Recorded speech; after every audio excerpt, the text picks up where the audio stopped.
So how many scholars are here? Actually, university scholars are 5 and invited students and scholars from the country and abroad.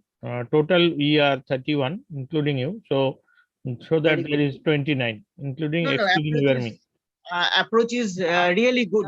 I should say thanks to Actually, university HOD scholars are and 5 and invited HOD students Dr. Dhar, and scholars because from the country and abroad. Total, we are 31, including you. So yes, I yes, think yes. some echoing problem. No, excluding you and me. approach is very good, really good. I should say thanks to HOD and invited. HOD. I think there is some problem. I'm living and joining the country Okay. and abroad. Total, we are 31, including you. So Yes, I yes, think yes. some echoing problem. excluding you and me. Approach is very good, really good. I should say thanks to HOD and HOD. I think there is some.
Am I audible, ma'am? Yes, yes, you are audible. Okay. Give me 2 minutes.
So without wasting much time, I'll be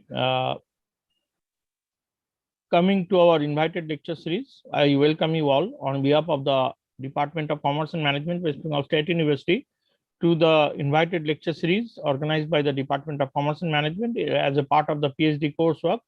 And we are blessed to have with us today Professor Isita Lahiri, Professor, Department of Business Administration, University of Kalyani, West Bengal, India. Am I audible, ma'am? Yes, yes, you are audible. So,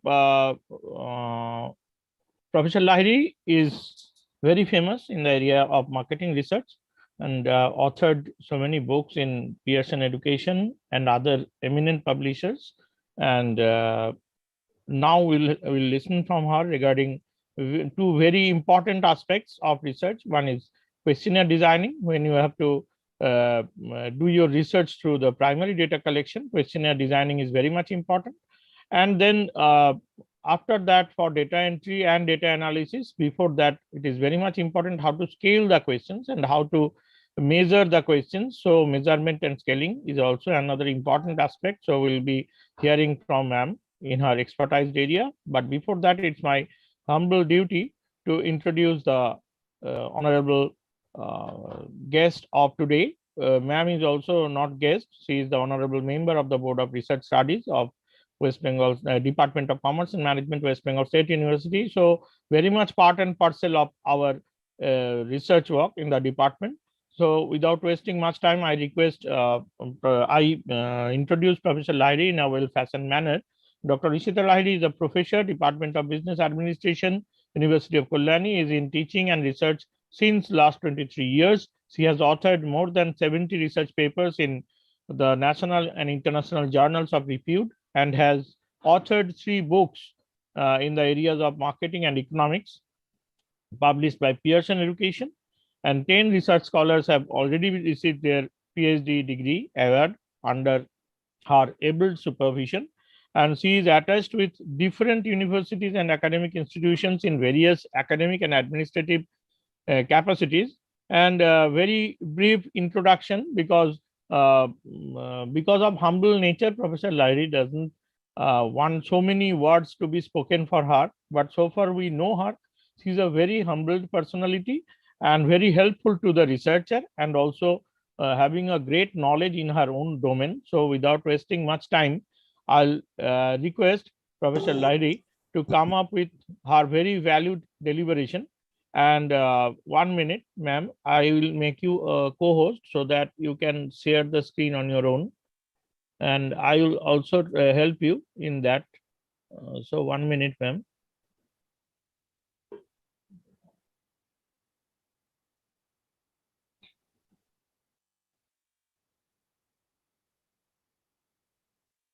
I made you co-host so that you can unmute, because I am making others muted. And for dear participants, your chat box is there. You can chat for the questions, research questions only. And YouTube live stream is also going on. So I request you for the first 30-35 minutes not to chat with your introduction, because everybody knows ma'am, and no introduction here is needed. Only the research question is needed after 30-35 minutes. And I am sharing the screen and requesting Professor Lahiri to come up with his first deliberation on the questionnaire designing and data collection technique. So I have already shared the screen. Now it's over to ma'am.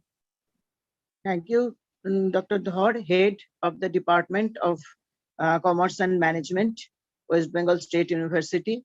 At the very beginning, I should express my thanks to the authority of West Bengal State University for giving me the scope to be in front of you. And I also convey my thanks to Dr. Dhar and my other colleagues of the Department of Commerce and Management, WBSU, for keeping some faith on me. But I am really not an expert in this field. It is not my humble submission that I am still a learner. The area is so vast that I am learning now from my colleagues. I am learning from experts, learning from my ex-research scholars, even from present research scholars. That this area of research methodology is so dynamic, and each and every day new and new things are coming.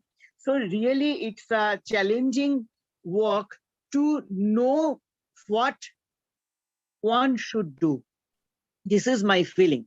So whatever be the thing, I'll try my best to give you, to share with you. This is not a teaching or lecture. Rather, I want to say that I want to share some of my experience, some of the things that I have seen at the time of checking or reviewing different research works, or at the time of guiding my scholars or doing my own research.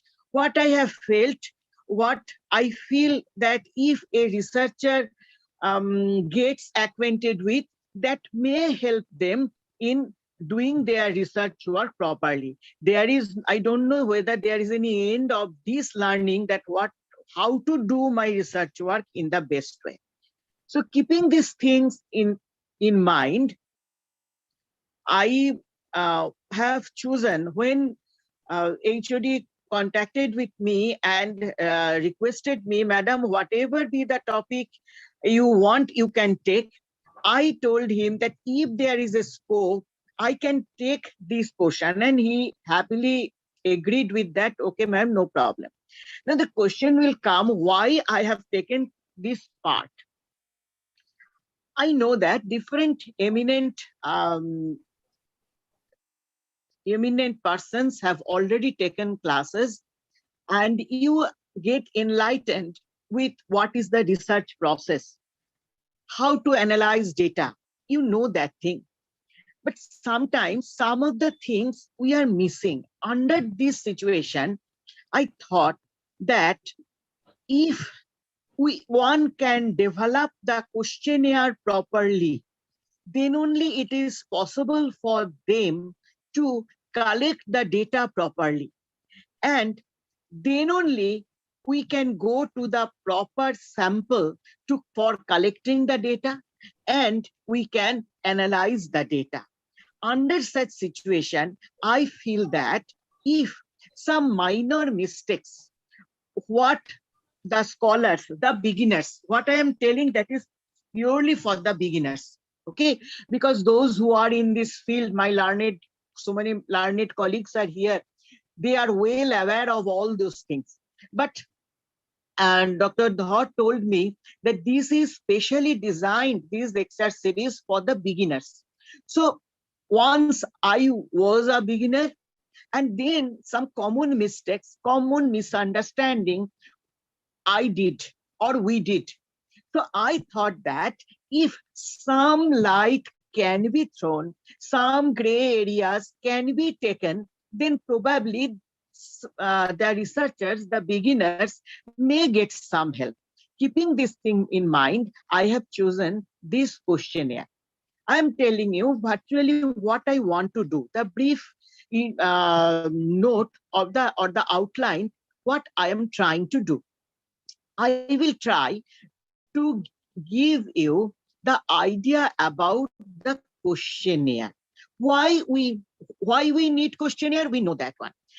Okay, we prepare also questionnaire. But is it always necessary to do the questionnaire? When we go for the questionnaire? Okay, so the research questions that I face from my research scholars, I am trying to handle those things with you. Now, we all know, if we go back to what is research, we all know what is research. We all know also there are two types of research. One is basic research and another is applied research. Be honest, hardly we do basic research, because basic research is adding the value of adding the knowledge in the system of our knowledge. It is increasing our knowledge base, enhancing our knowledge base. So hardly we do the basic research. Mostly the research that we do, that is the applied research. Now, this applied research is of two types. One is problem solving, another is the problem oriented. Sometimes a problem that becomes in an industry level problem. All are facing a particular problem. Okay, the sales overall, the consumers are rejecting a particular product. One thing I am saying that here the scholars are from different specializations, but please bear with me when I give the examples. Most of the times the examples will come from product, brand, etc. Because as my specialization is in marketing, so most of my examples are coming from there. But it does not mean it is applicable only for that. It is a generalized one. Okay. So when while whole industry is facing a problem and we are trying to solve that one, or a whole society is facing a problem and we are trying to get the solution, then it is the problem oriented research. Now it can be problem solving. My company is facing a problem. When other shares are increasing, only my market share is decreasing. So I am doing that one. So whether it is problem solving or problem oriented, virtually we do applied research. Now, whenever we do applied research, we need data. Data, we know secondary data, primary data. If your work is on the basis of the secondary data, there is no need for questionnaire. Questionnaire is typically important when you are trying to collect primary data, or your work is on the primary data. And again, you are working on primary data doesn't mean you need questionnaire. So those who are working on the secondary data, they may not need completely secondary data. If you depend on, then you may not need questionnaire. But in true sense, in present age, only secondary data is not satisfactory. And number of times researchers take both the data. A part of their work they do on the basis of secondary data, and for another part, they depend on the primary data. I'm not, you are all good researchers. So my dear scholars, you know that when there is need to work with the primary data and when there is a need to work with the secondary data. Now, even if we depend on primary data, then also there are two ways to collect primary data. One is observation, another is survey. Again, when you go for observation, certainly there is no need for questionnaire. So questionnaire is typically needed when we go for the survey method. Probably now when we use questionnaire, that is clear to you. Now, small things of questionnaire, I will try to discuss with you why these things are needed. So I am requesting HOD and Dr. Dept, if you kindly share the next slide. I have requested him, sir, please you do this one. Yesterday also I called him that I will be highly beneficial if you do that one. This is my humble duty, ma'am. Thank you so much. So we all know the meaning of questionnaire. No need to do that one. But why we go for questionnaire? Very quickly, we are revisiting that one. It's a versatile one. Any type of problem, almost all sorts of problem. There is no hard and fast rule that I am working on, I am from marketing, or I am from HR, so I need questionnaire. If your work is on hardcore finance, then also, suppose you want to do a work on financial inclusion, you know better than me. You want to know people's attitude, measure people's attitude towards the investment in mutual funds, or all these topics. Also, if you work on financial services, all these areas you need to take the help of questionnaire. It's a very speedy and comparatively less cost technique. And specifically in this period of COVID, the researchers, I'm really thankful that still they are trying to do their work. And here, there is no way to meet the people, and excessively, we have to depend on the questionnaire for collecting the data. Personally, you cannot go, you cannot visit last 1.5 years nearly. So it is a speedy and less cost method, and control on the getting data, control on the process of getting data is very high here. On other, whether it is secondary data or within the question, it is the primary observation method, your control is very less. Okay, so here your control as a researcher is very high if it's a questionnaire one. Next slide, please. Next slide, please. Now, does it mean that everywhere you will use questionnaire? No, I have a caution. Sometimes we see indiscriminately researchers, they think that go for questionnaire. I am discussing here the questionnaire does not mean always for all, or for all sorts of issues, questionnaires are must. Why? Sometimes the respondent may be unwilling to give the information. Suppose you are asking me, ma'am, after getting your salary in every month, how would you allocate, at which portion you allocate your savings in different investments, in different modes of investment? Certainly, why should I give you that data? I feel hesitant. If you are a third person, why should I pass on that information to you? Or you are asking a retailer that what is your earning, or what is your, how much revenue you are generating in every month. So people are unwilling.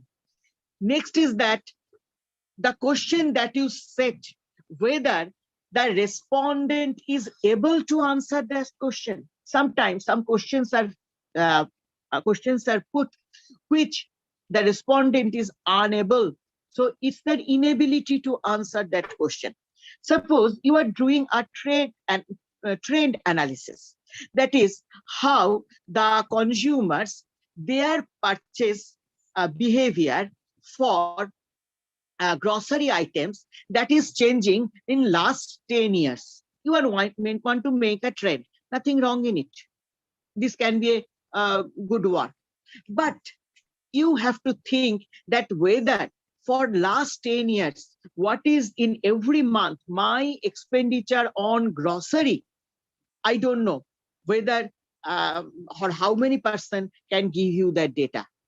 Because, okay, last month, how much I have spent, I may remember. But last 10 years or last 5 years, even last 1 year, in every month, what is the exact amount I have, more or less exact amount I have spent on the grocery item, this data you cannot get through questionnaire. Now you may ask me, then madam, then how could I do my research? I accept your agony, I accept your query, because number of times we face that problem. But if you put that in your data, if in your questionnaire, even if the person is willing to provide data, he may not be able to answer the question. So keep special attention on when you put this type of questions. Or in future, we will see sometimes instead of directly asking these questions, we can use some pseudo variables. Using the pseudo variables, this type of questions can be addressed. We cannot say that, okay, these questions cannot be, this is a touchy question. So as this is a touchy question or this is a hard question, so we will not do research in that field. We have to think and use some pseudo variables. We have to use some surrogate variable and try to find out what is in the mind. And sometimes here, the focus group interview or depth interview can help you more instead of asking some questions. There are not a single technique of collecting the data. Focus group interview, depth interview, these are the very, very good techniques we can apply, where through probing, we may get some data which we cannot get with the help of questionnaire. Okay. Now, some other problems are also there. So I don't know what is the topic of each of you, but certainly these are the very, very varied topics. So when you frame the questionnaire, these disadvantages I am telling, because this is not like that. This is not. This learning is not for writing question and answers in examination. The researchers, they virtually have to do with these things. You are doing at the work at the implementation level. Therefore, keep in your mind at which situation questionnaire is not a very good one. Okay. Now, questioning process that may also create some problem. The situation in which a person is interviewed if that is artificial, if that is not real life, the person's behavior may be different. Okay, because if I get aware that this question is asked, and I'm something special, so my answers may be different from what actually I am doing. If the answer is embarrassing or damaging the ego of the respondent, answer may be manufactured. One of my student is doing a project on the stress that the young generation is facing in this pandemic with their exams and all those things. Very good topic for research, because we are talking so many things, but really the students, and partly you research scholars also, what agony they are and their parents are taking during this period with these exams, that how they appear, whether net will be available, whether there will be exam or no exam, how it will be evaluated in the home. So there's a good research on that. But if in this research project, if I ask a question, suppose the question is, the question may be very pertinent, but if I really ask this question, just for an example, I am saying, if I ask one student that in the online exam, which you have appeared from your home, have you written individually, or you have taken help of book of someone or someone else at the time of writing the answer? Your question may be very pertinent, but do you think this is a good question to ask? The question is very embarrassing. It is giving answer is very embarrassing for a candidate, or this type of questions may damage the ego. So depending on this is coming to my mind because one of my postgraduate student is working a project on that, the psychological aspect of the students. But the thing is that your research may contain some of the questions which are very pertinent, but that may damage the whole work. And sometimes the interviewer may try to please the interviewer. Then also you will get manufactured answers. And with that manufactured answers, at the end, problem will be the calculation, problem will be the interpretation. This will not give you true picture. Next slide, please. Now, how you can approach, how you can frame the questionnaire. Theoretically, questionnaire may be structured and non-structured. Structured means a formal list of questions are there, a set of rigid questions are there, and unstructured means it is very flexible. The order of questions are different. The words that are used in these questions that are different. Questions are very flexible, and it will change from time to time. The questions can be disguised and non-disguised also, depending on whether you are as an interviewer, whether at the time of circulating the questionnaires, whether the objective of that is clearly mentioned or it is in disguised form. So with these 4 categories, we can get 8 types of questionnaire. We get 8 types of questionnaire. So whatever be the type of questionnaire, that will also guide you which type of data you will get. If there is CID or CBI, and if there is some investigation from the police, and if they are saying that this is my objective, to look after where are you going, whether bombs are with you, then no data they can collect. Okay, so depending on that, with the questionnaire may be disguised and non-disguised. Next slide, please. Virtually, we all use the questionnaire, which is structured and non-disguised questionnaire. Only in very, very special cases, we used disguised questionnaire where objective of the survey is not disclosed. The researchers, they mainly do non-disguised type of questionnaire. It is clear when they set the questionnaire, it is clearly written that these questions are collected purely for academic purpose, and I am trying to do this thing. So with that few words, they start asking questions. So we basically do structured and non-disguised questionnaire. But unstructured questionnaires are also needed. Probably you know that research designs are of two types. One is exploratory research design, another is the conclusive research design. When we do exploratory research means that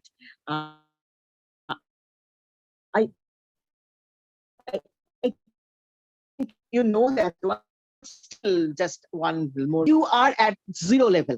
You don't know that what may be the possible reasons for one outcome.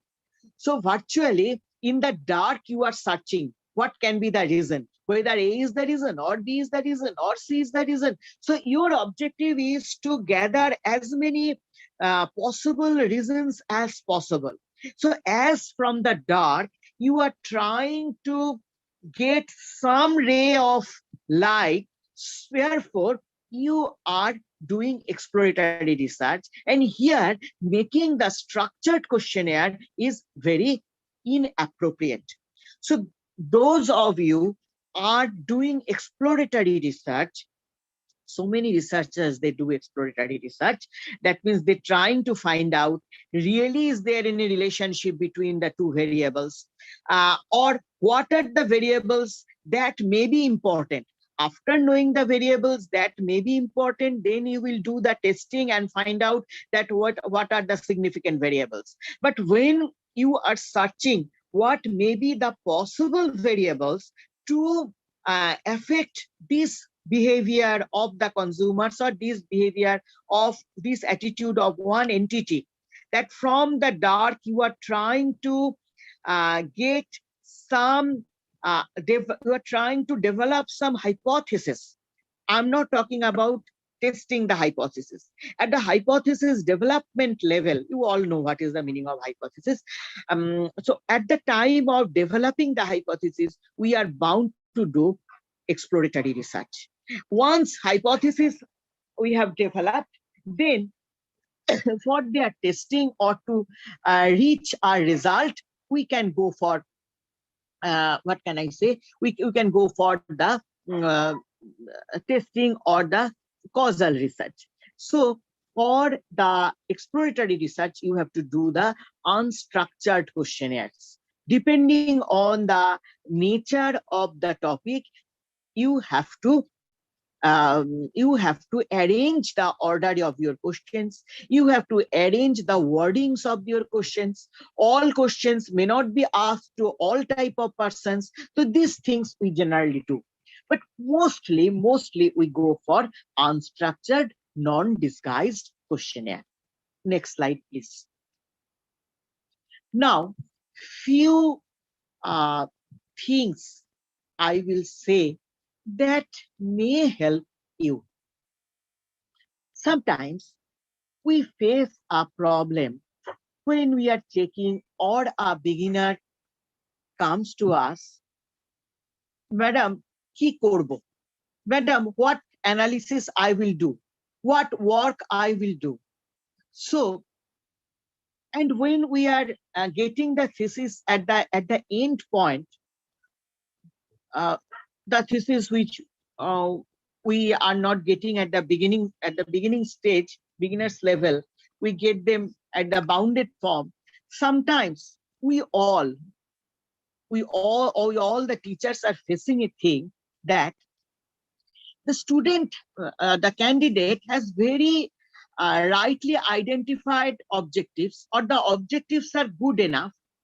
The analysis they did, that are also good enough. but there is a mismatch. What the objective they have identified, and at the end, what the research reveals, these two are not matching somehow. Therefore, when you set the, where is the problem? There is no problem from the researchers' end. They have tried their best. Problem is that the researcher made one mistake. What is the mistake? What is their objective that is not properly transformed into a research question? When they frame the questionnaire, then whether that objective is satisfied by that question or by a set of questions, that has not been checked. So at that stage, sometimes you have to change the objective, or you have to change your analysis. And those who are working with the primary data, I know few of my colleagues are here. I have seen that Dr. Dhod is here, Dr. Anirban is here. I know that, and some other colleagues may also be there. I know they work on specifically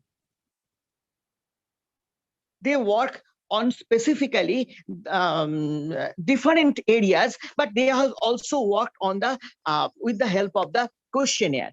And good work I have seen they are doing, and I think they will also face the same problem like me, that sometimes there is a problem of transforming the questions, objectives into a research question. So the first thing you please keep in your mind and go to your supervisor. This is my request to all my dear scholars. Please take help of your guide, because at the end, if you bring these things to your guide, sir, this is my objective and this is the data I have collected, this is horrible, you know, then what the guide will do with that one? So please try to translate the research objective into specific questions or statements. Okay, this is of primary requirement. What I want to measure, very specifically I'm saying, what I want to measure, are the questions accurate? Sometimes one question, sometimes set of questions. Are they really necessary to measure that one? See, if we think in that way, that first I will do the analysis and then I will set the objective, you cannot reach the end. Okay, if you really feel that with my knowledge, these objectives I cannot deal, then don't keep that objective. All the objectives cannot be solved. All the objectives at your level may not be solved by you. If the objective is really crucial, keep it for your next level of work. So the objectives that can be translated into questions, into statements, keep that one. And the next thing that I have written here, motivate the respondent to cooperate and furnish information. Sometimes when we get the questionnaire that are so boring and so demotivating for the respondent, mind that respondents are not your employee. By a hook and crook, you will tell them whatever be the thing, you are bound to fill it up.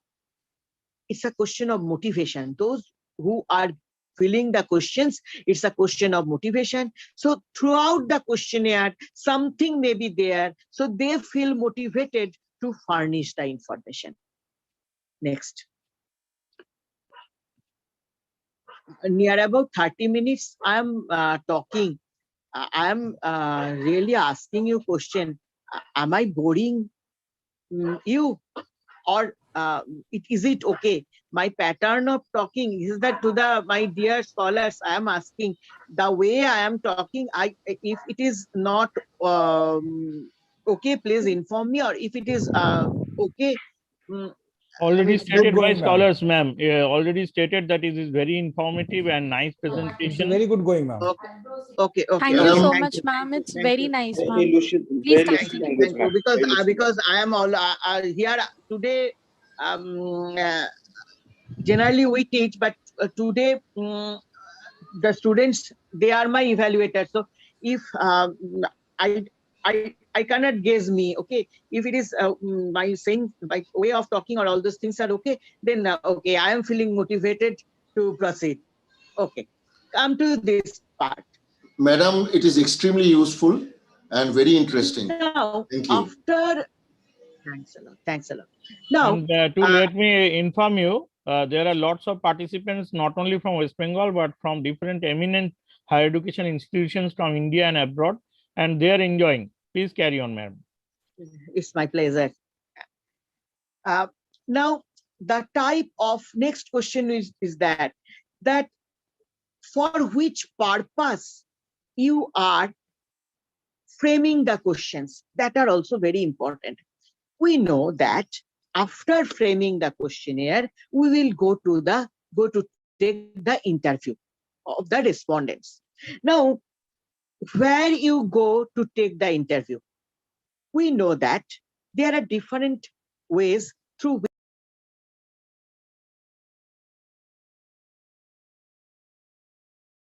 which it can be mail interview, it can be telephonic interview. Now, if there is a personal interview, that means one-to-one correspondence between the interviewer and the respondent, then the questions that you are using, certainly you cannot use that question in the mail interview, because when there is a one-to-one correspondence, is there, you can repeat the questions. There is a two-way communication. Okay, so you can develop a rapport during the questioning process, and there is a scope that you can ask more questions to a respondent, because a human touch is involved. None of us can deny the importance of human touch. Okay,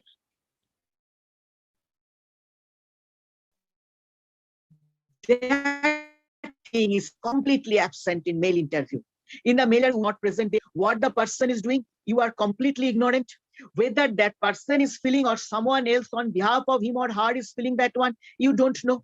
So and it is the prerogative of the person that he may fill up the questionnaire, he may not do it.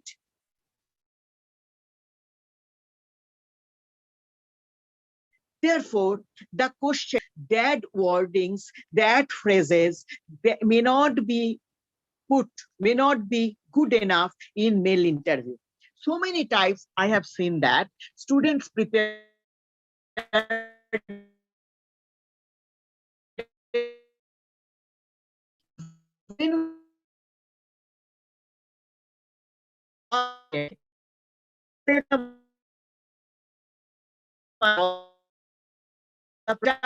through personal interview. Certain persons, my dear scholars, if you apply the same questionnaire in both the cases, mail interview and personal interview, this will be wrong.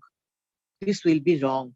You keeping the broad things in your mind, make the mail interview or the questionnaire which will go for mail interview more lucid. Because if I get a questionnaire through a mail, I will not make a call to that person, hey, these lines are not clear, please make me understand what do you want to tell by these lines. So what will happen? I will put some ticks. And who will be the loser? You, the researcher, will be the loser. You and your guide, they will spend now hours after hours to find out why the results are like that. Why I am not getting, why I cannot apply any techniques, because the data is problematic. and last is the telephonic interview. If the things are very small and very specific, then only go for telephonic interview. Nobody is interested to give information over telephone, and specifically more information you cannot generate through telephones. Next. Now, I am highlighting some of the things related to questionnaire. Suppose when we frame the questionnaires and frame and put some questions there, we should ask some of the things to ourselves. Is the question necessary? So many times, why a question is asked, that is not clear to us. Suppose you will never use the information of age on your research work, but stereotyping, a stereotyping way, when you are framing the questionnaire, you are asking, what is your age? If you apply age, if you think age is a deterministic variable in your research work, then only put age. If income is really a deterministic variable, you feel you will work with it. You have some, when you set the objective, you have something in your mind. So if you feel that really that information is needed, then only put it. Unnecessarily, what is your academic background? What is your age? What is your income? These questions are not, if these questions you never apply anywhere, don't use those questionnaire. It is my personal view. Unnecessarily bother someone is not a good one. Next is that, does the respondent may not have the information? You may think that ma'am should have this information, but I may not have the information. Suppose you are asking me questions on football.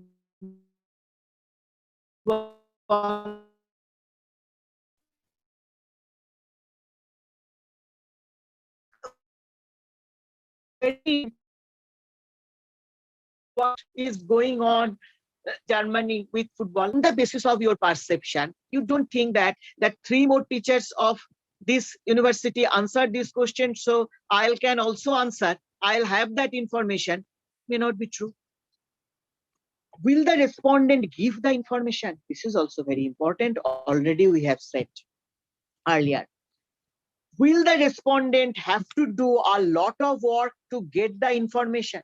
If you ask me that last year, during the month of June, what is your expenditure on petrol? If you told me earlier, ma'am, next 3 months, I want to take information from you, what is your expenditure on petrol? Really, I will keep it with me. Whenever you demand, I will give it to you. But if you ask me that what was your expenditure, I may not keep with me the bills of car fill. Okay. Are several questions needed instead of one? Sometimes we try to make the questionnaire, as everyone is saying, make the questionnaire short, don't ask so many questions. So what we do, you know, we make the questionnaires short, and in this process, we are trying to binding up more than one questions. Just I'm giving you one example. Suppose you are asking someone that you are doing a research work on edible oil, say. So to do less number of questions, you are asking a question like this: which of the following cooking medium is healthy and cheapest?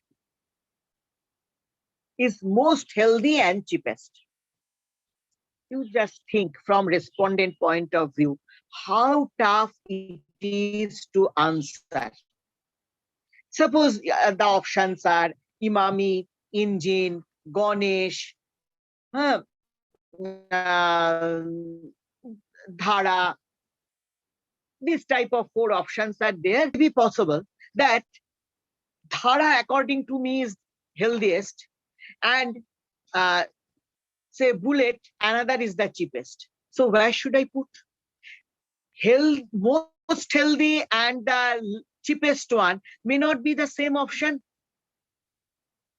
Here, 2 separate questions are needed, whatever be the length of your questionnaire. You cannot put 2 questions within 1 question. This will jeopardize your whole research work. Which type of, say you are doing something on transport, you are not, and you are asking which convenient and cheap. The transport which is very much convenient to me may not be the cheapest one. So please keep these things in your mind. And few more things I should say here again. Difficult words should be available. Your English may be strong enough. Good, very good. I am very fond of good English. Very good. But to whom you are asking the questions, they may not be in a position to get the meaning of that word. So when you put the question, try to avoid the technical terms, special terms, all the subjects, whether it is commerce or it is management or it is science, every subjects have some buzzwords. Okay, say marketing myopia. Those who are from marketing, we are well aware. Those who are from management, we are well aware what is marketing myopia. But the common person whom you are asking the questions, the consumers, they don't know what is marketing myopia. So question-wise, it is a good one. But using that word in the questionnaire is not very justified. Next, sometimes in some questions, we use some words. These words, we say the words like that. I'm giving some examples. Many, often, generally, on the whole, reasonably. These words we use. But if you put these words in the questionnaire, then it is very tough for the respondents to get the thing. If I ask a question, suppose I am working on the different brands of shampoo or say soap, I am asking which brand generally you use. Which brand of soap generally you use? Which brand of detergent mostly you use? What is the meaning of mostly? Once in a week, every day, fortnightly, once in 6 months.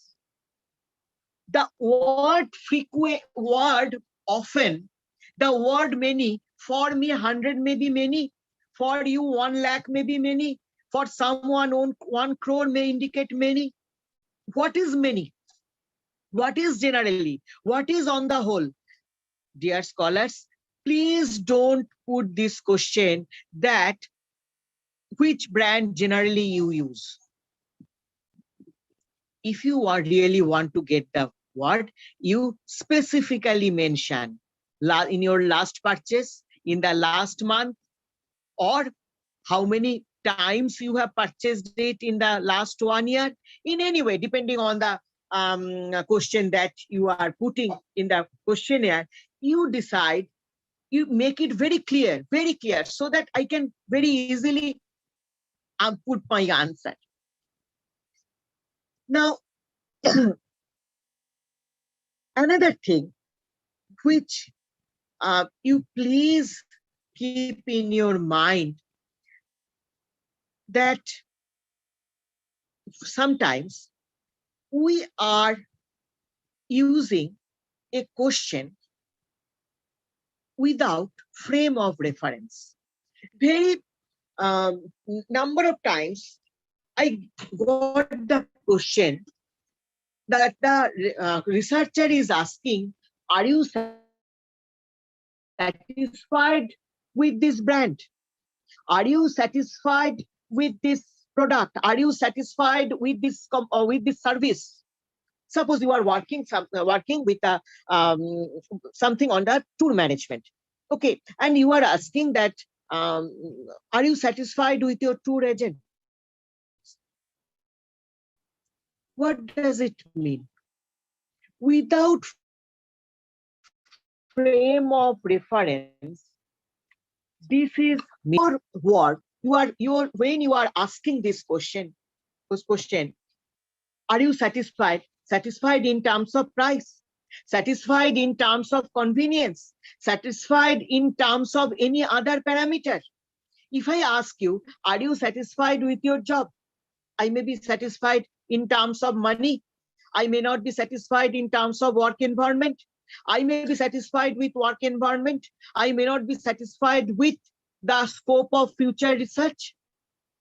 Therefore, whenever you ask this type of question, I'm just giving an example.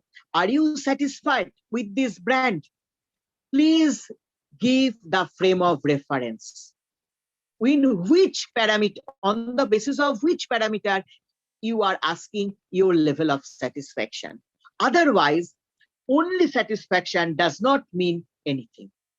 Please, the next slide.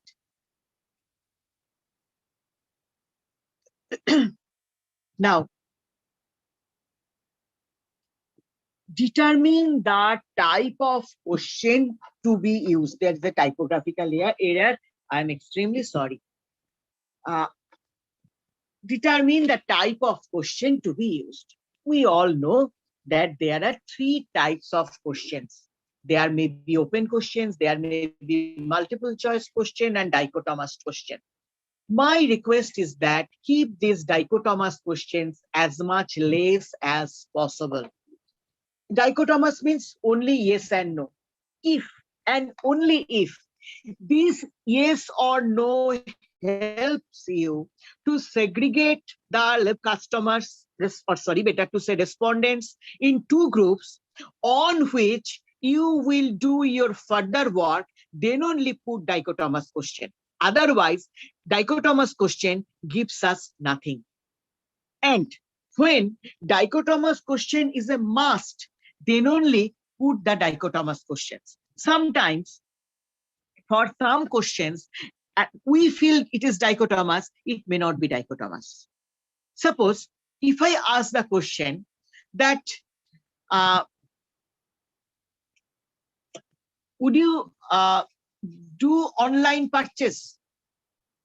Have you done online purchase anytime? Question is either yes or no. No. In between that, nothing is possible. Okay.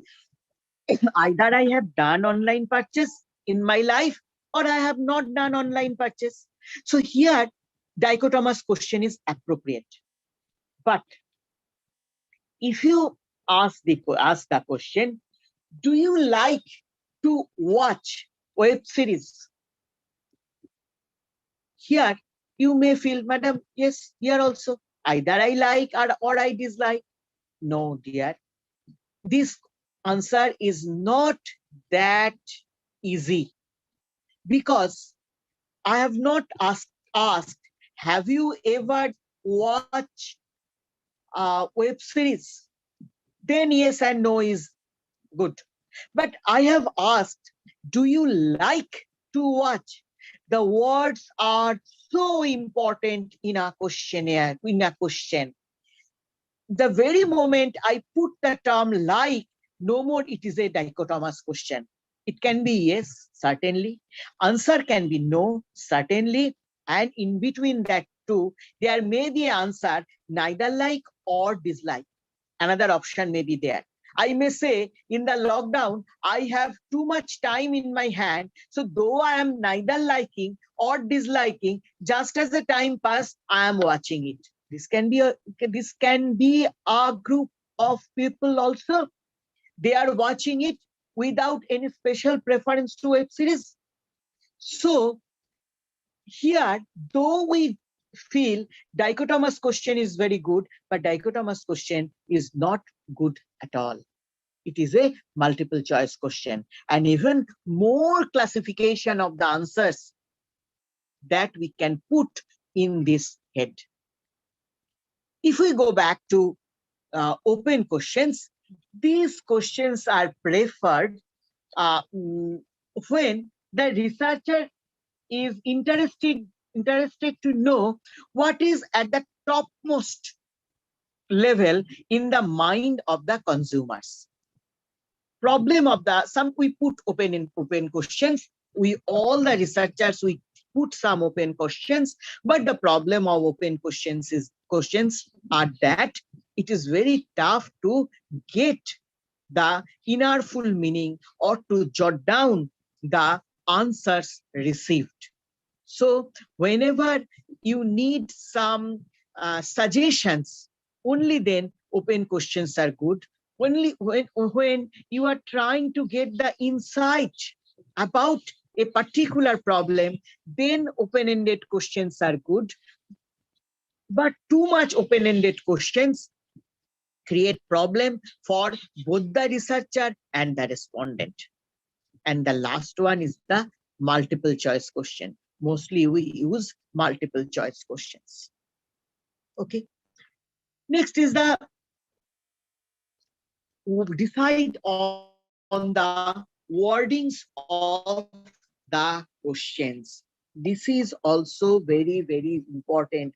What the words you are use, who, where, when, what, why, and how the issue will be tackled, that should be kept in mind at the time of putting the questions, putting the words, using different words in your questions. Next one is, should the question be subjective or objective? When you put the question, please keep things in the mind. Here, two things I have written. Do you think A is better than B? Next one is A better than B? The answers are different. Or sorry, not answer, approach is different. You say, do you think A is better than B? Or don't you think A is better than B? Here, I am provocating you. I am influencing you to say A is better than B. If I say city is better than Alto, that means I am putting, as an interviewer, as a researcher, I am putting my view within my question. It is completely different from is A better than B. I hope you get the meaning. So when you put the word questions, don't make this type of questions whose answers will be which are provocating a research respondent to answer in an affirmative way. Just by changing the words, the number of responses that can be changed. Long back, Penny did, P-A-Y-N-E, good work, very good work he did. He put the same question, only he changed one word in each of these three questions. I'm just reading out the questions, okay? Do you think anything should be done to make it easier for people to pay doctor's bill? Next question he put, do you think anything could be done to make it easier for people to pay doctor's bill? Third question he put, do you think anything might be done to make it easier for people to pay doctor's bill? My dear scholars, all the questions are same. Only one word is different. In one question, he put should, and the next question, he put could. Third question, he put might. And all the three questions give three different type of affirmative answers. The number of persons who respondents who said yes in should question, that is 82%. 77% respondents said yes in could bearing questions, and 63% answered yes in might bearing question. So just think, changing a single word, the variation is 19%. So be very cautious when you are using words. And rest of the things I have already said, that be positive, keep some positive and negative statements. Only positive statements, only negative statements is not good. Whether the person is telling lie, that can be checked on the basis of, if you put both positive and negative statements. Use simple words, avoid leading questions, lengthy questions should be avoided. Next. In your example, ma'am, I think all three were independent cases. Exactly. So exactly. So when could is needed and when should is needed. So if I want should, answer of should, and if I put word might there, I will get wrong answer. So what is my, I should put the question. I will write should, and I will think that I will get the answer of might. It should not be. If my objective is to get the answer of might, I should put might. All the three questions with these three words become three different questions. And as an interviewer, as a researcher, you must keep in your mind what you want. The answer of should not be put in the result of might. Exactly. Thank you, Doctor. Thank you. If a questionnaire. Please have some water, ma'am. Please have some water. I think you are talking long. Please have some water. Oh, thank you. Thanks a lot.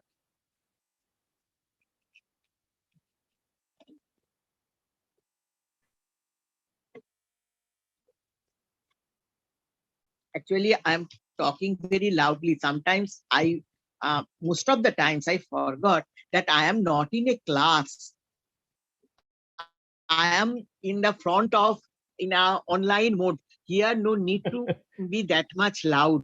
But what the time it is. This is the habit of a real teacher. So please proceed. Thank you. Thank you. It's injected, so no need to be that much loud, but I forgot those things. Now, sometimes when we get a questionnaire, before answering the questions, just seeing the questions, we feel, Ore Baba, so many questions I have to answer. It is so heavy, it is so big, and so many things. So layout of the questionnaire, you please, this has no relationship with your knowledge and all those things. There is no need to make the question artistic, but take some care. The care that you will take at the time of binding your thesis. Sometimes we see that a student did a very good work, but the presentation skill is very poor. But that presentation skill, poor presentation skill, create bad impact on the whole research work you did. So when you are, whether it is a questionnaire, is whether it is a printed form, whether it is in another form,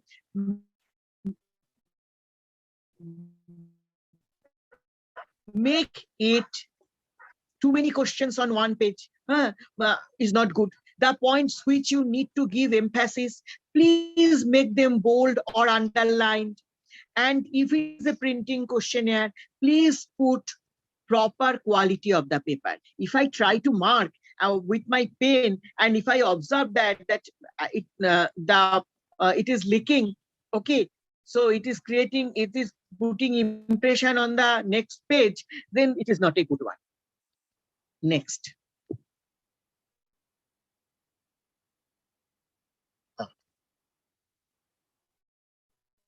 This portion, I request all the researchers, please don't take any shortcut. You have spent huge time. Your PhD work, we know. We those who did PhD, we know the amount of time, amount of knowledge, amount of agony we have spent on our research. Just after designing the questionnaire, don't take the shortcut. Please make the pre-testing. Please don't make pre-test. Please make pre-testing of the questionnaire.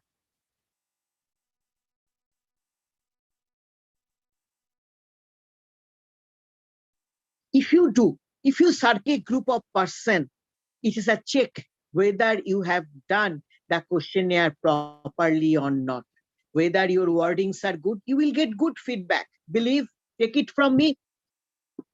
At my age also, I am doing the pre-testing of the questionnaire. Experts are saying, do the pre-testing for 25 times. I am not suggesting you that one because I know that is not possible. Be realistic. Okay. So 25 times, I'm not telling you. But please do it at least for few times. If in the first times after circulation, within a small base, if you feel from the feedback, really there are some problems, please change it.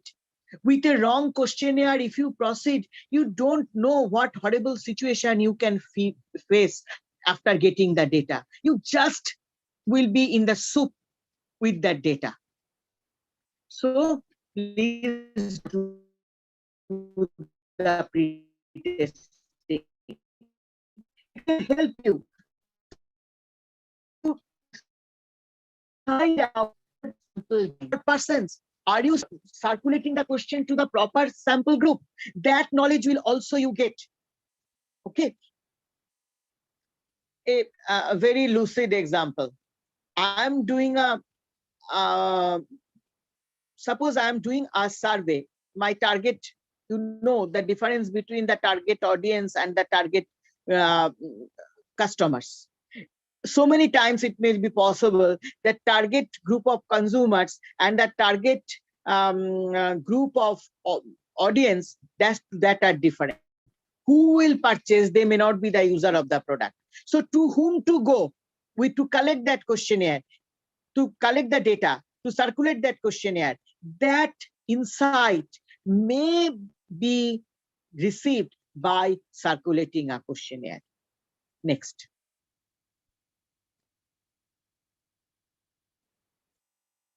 When all these things are done, then you put all the revisions in the questionnaire, and after last pretest, when we have observed that no more rectification is needed, go ahead. Take it from me. I don't have very vast knowledge, but fortunately, I came to get that knowledge. It is my privilege to work with some extraordinary persons in this field, in the field of research. And from there, I really got that knowledge that if a questionnaire is properly done, you have done half of your work. Because rest of the things are, you will get the data, and with your knowledge, with the knowledge of other experts, you will do the proper analysis and get the result. Okay, so the experts, they are telling that please do the questionnaire properly. If the questionnaire is okay, you are in a very, very safe position.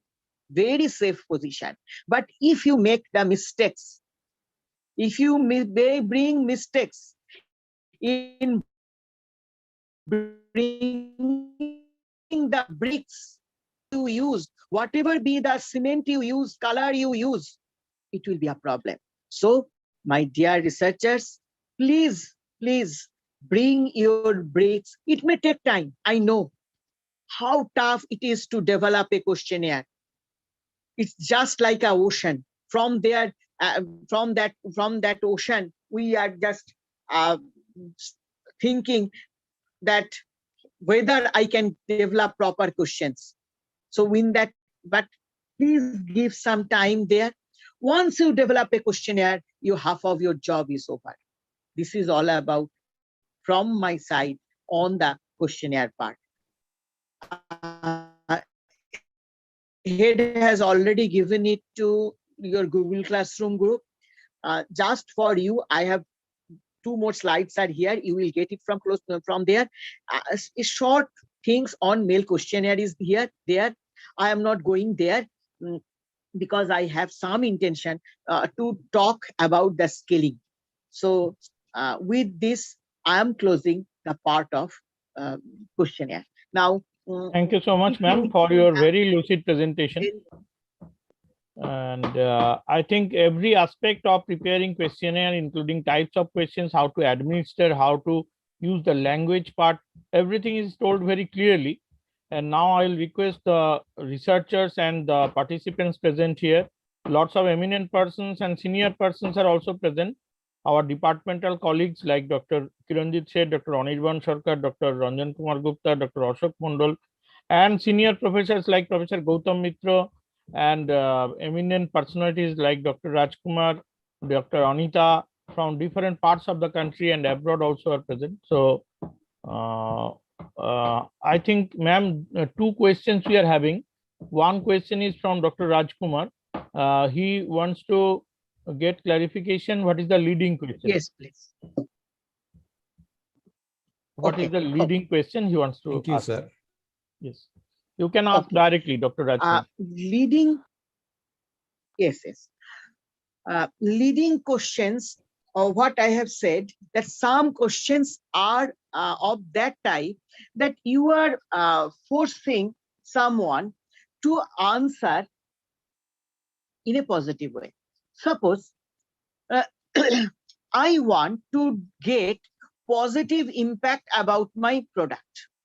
Okay, so when I ask the question, I have given the options in such a way which is to some extent biased one. Would you like it, or to what extent you like it? So if my options are, these options are like heavily, like to some extent, indifferent, dislike. So you see that if the question is leading someone to get more options, it is the biased question.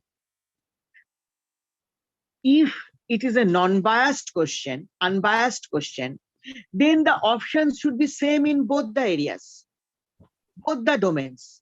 Here, my intention is to make so many segregation of like, but very few segregation in dislike. Am I clear? Thank you, ma'am. Yeah, got the answer, ma'am. Okay. Thank you, ma'am. Thank you, Dr. Rajkumar, for your Thank you, query, sir. and Thank you, sir. Yeah. and Nice thank you hearing so from much, you, ma'am. sir, after 1 month. Yes. Thank you, sir. Yes. Thank you, How are ma'am. you? How are you, sir? We are doing well, sir. You too take care of your health, sir. We are always wanted to hear from you. Thank you, sir. Thank you so much, God and thank bless. you, ma'am. God bless you. Thank you. And thank you so much, ma'am, for humbly answering the queries. And another question from Rakhi Das. Ma'am, is there any ideal questionnaire format which is asked to the consumer or customer or informer? The word informer is not received from me. What is the meaning of it? I can get, but this is the question. Is there any ideal question format questionnaire format which can be asked to the consumer or customer? No. To the best of my knowledge, in that way, there is no ideal questionnaire. There is no ideal answer of a question. Specifically those who are working in the social science field. When you are measuring the attitude, what is in my mind, how it can be ideal. It may be in line of your thinking. It may not be in line of your thinking. It may not be in the line of majority's thinking. But ideal question and ideal answer in an examination, there may be some ideal question and ideal answer. Even though I don't know whether ideal answer in social science is possible. If someone wants to answer a question on how brand equity can be developed by a company, I don't know whether there is any ideal answer, because if the answers become ideal, then market will be deterministic in nature.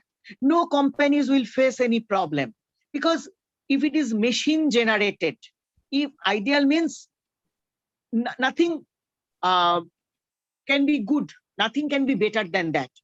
So if all the companies will practice that one,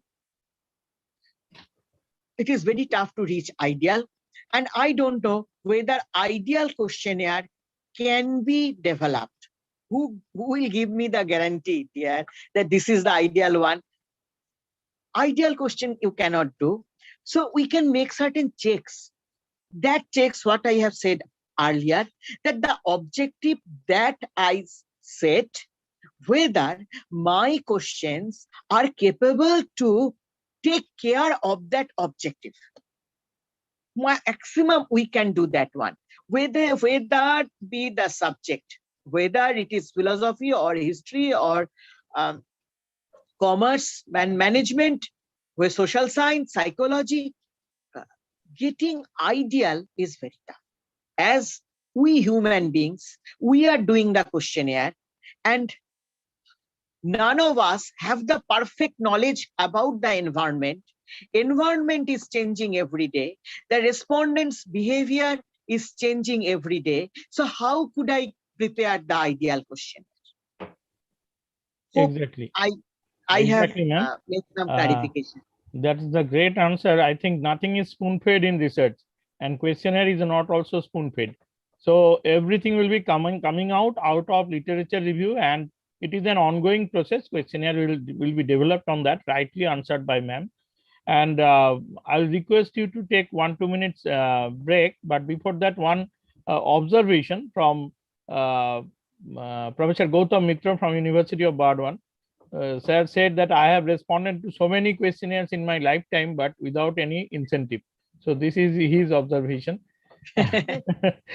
and with this, I'll request you to take Very 1-2 minutes. Very good observation, Professor Mitra. We call him Gautam. This is for we all. We answered so many questions. Yes. So could you take 1-2 minutes break, ma'am? No need for that, because I'm sorry, I have taken much time on questionnaire. I'm sorry. No. Then it's okay. We are moving with the second part. I'll request ma'am to come up with the second part, that is scaling. And I just share the slides.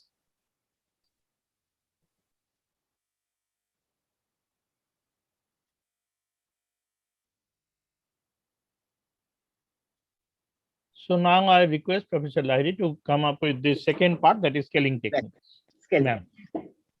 Now, if I say so many words on questionnaire and say nothing about scaling at the time of choosing the topic, I have said this will be meaningless. Okay, I should give my listeners, those who are the beginners, because this course is specially designed for them who are the beginners in this field, that how they will frame the questionnaire. Now, when you are framing the questionnaire, why you are framing it? You are trying to measure something. You have an objective and you trying to measure something. Now, if you want to measure something, you need a measuring rod. Okay, without measuring rod, you can't measure it. So the questions that we put within the questionnaire, some of them or most of them must have the capability to measure something. Here comes the importance of measurement and scaling. So in the next slide, as these slides, I'm going to the next slide. Dr.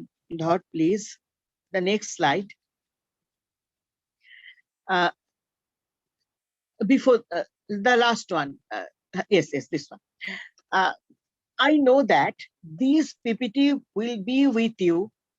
Head has told me that I will share it with them. So I have prepared it. All the things here are not to discuss in the class. But if you get time, because after this class, when you will develop your own questionnaire, or in future when you will you will make some certain changes or something like that, when you will do, then there may be a need to go back and revisit what is the measurement, what is the scaling, and all those things. So I have written some of the things that what is measurement and what is scaling.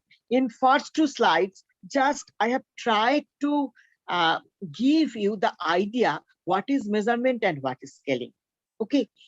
Now, measurement means that you are assigning numbers. You need, if you want to apply any statistical tool, any testing, you need quantitative data. So how could you get it? All the data are not like your age, income, etc., etc. Your data may be on the basis of preference. Your data may be on the basis of how many times you purchase. Your data may be on the basis of how much you like something, and so many others. So please, next slide.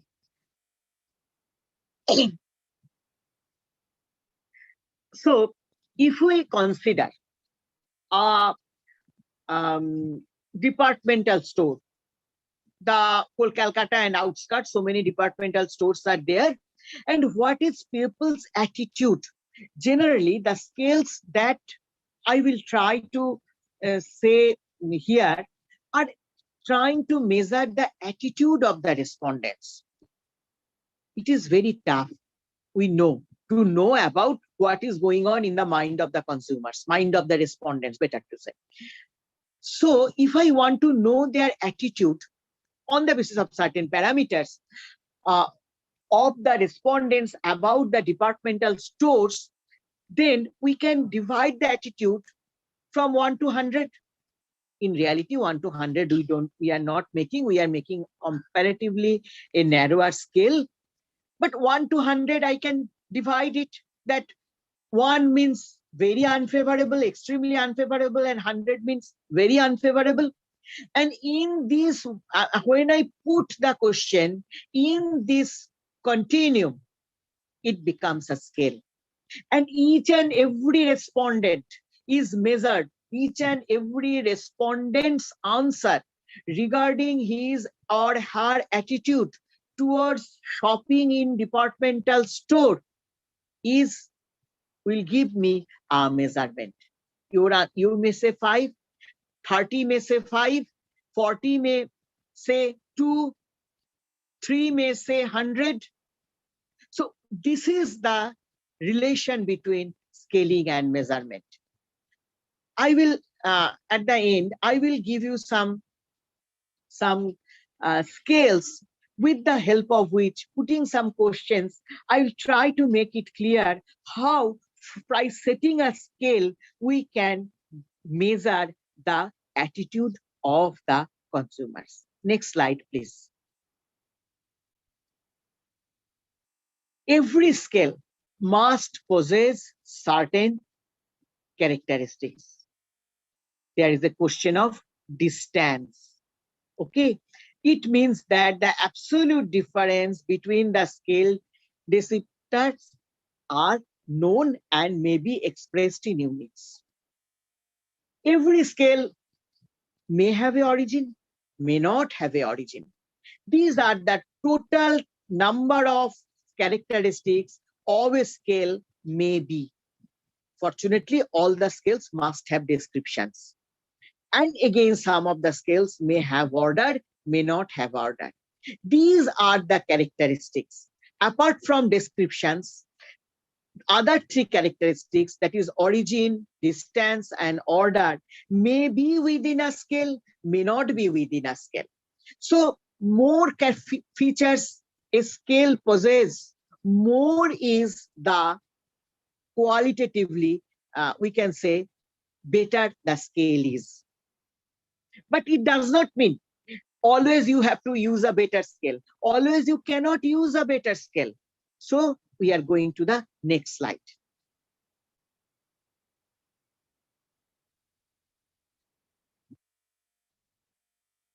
Next slide, please. Okay, here the definition of scale is given. Next slide. Here you see one diagram is there, which is telling that nominal scale, ordinal scale, interval scale, and ratio scale. Nominal scale means that it has a lowest level of measurement. Okay. Next is the ordinal scale. Next is the interval scale. Now, suppose you want to divide your the students of your institution in the groups commerce and non-commerce. You cannot apply ratio scale there. It's a nominal scale. So this one I am interested to tell in the last slide that the ratio scale is better. It gives highest level of measurement, does not mean always you will put the ratio scale. You can't put the ratio scale. When it is the nominal scale, there is no order, no distance or origin. It is the empirical operation that you can put here, that you can do here is only the determination of equality. Just I have said, no commerce and non-commerce group. In my university, who are staying in hostel, who are the day scholars. This classification when I do, this is also needed. Suppose I want to take their experience in the hostel. So why should I ask the day scholars? I will consider only the hostelites. Next is the ordinal scale. Here only order is there, but no distance or unique origin is there. Next is the interval scale. In case of interval scale, both order and distance is there, but no unique origin. If you consider the temperature, there is no unique origin because zero temperature is also meaningful. As minus temperature is meaningful, so zero temperature is also meaningful.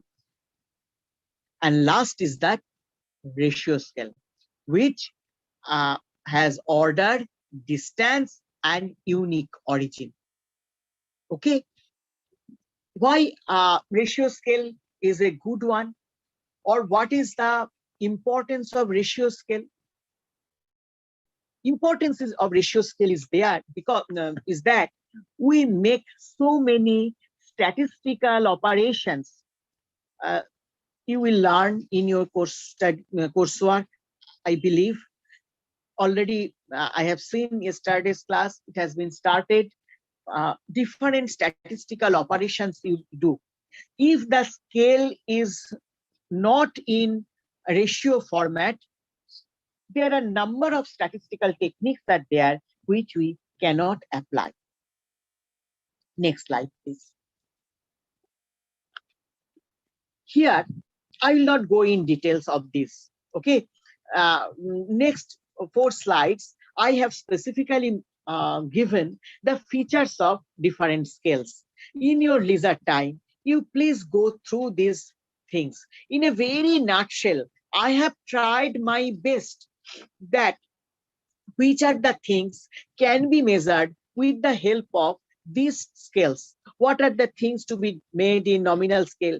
What are the prerequisite of setting the nominal scale? What is the prerequisite when we use ordinal scale? When we use your ratio scale, interval scale? I have given you some idea in these slides that how these scales are different from one another and when to apply it. What are the limitations of this scale?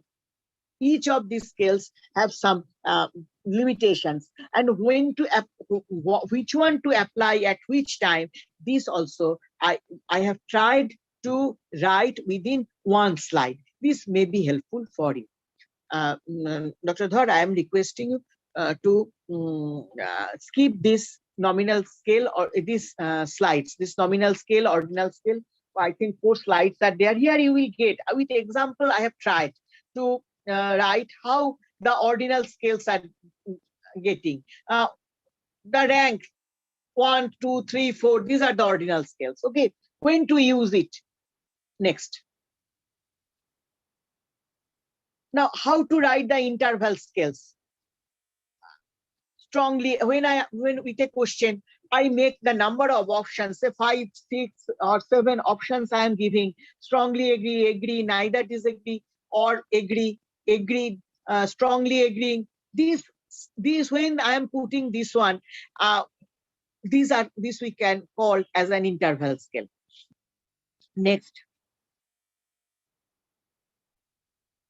Here I have given an idea of the ratio scale also. Okay, a simple example.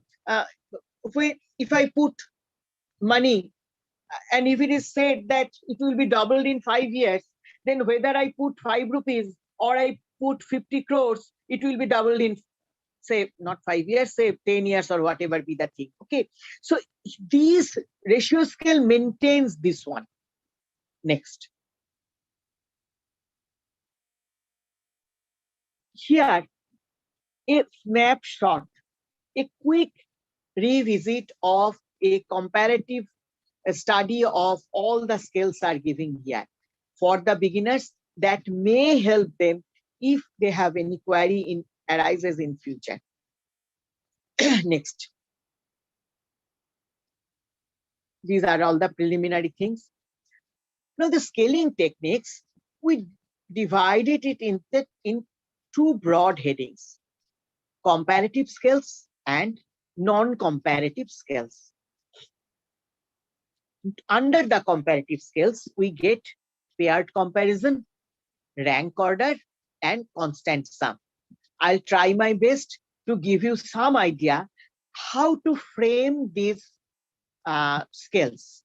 Okay, and depending on your, see, it is very tough, or if I think that within a questionnaire I will put all the scales, again it is quite tough. So I have taken one hypothetical example. With that hypothetical example, I have tried to put as many scales as possible to give you, my objective here is to give you some idea that within our same project, how many scales I can put. So sometimes forcefully also I have asked some questions and put a scale. Now some non-comparative scales are there: continuous rating scale, Likert, semantic differential. Sorry, it can be of 2 types, better to say that one. Some are continuous rating scale, some are itemized rating scale.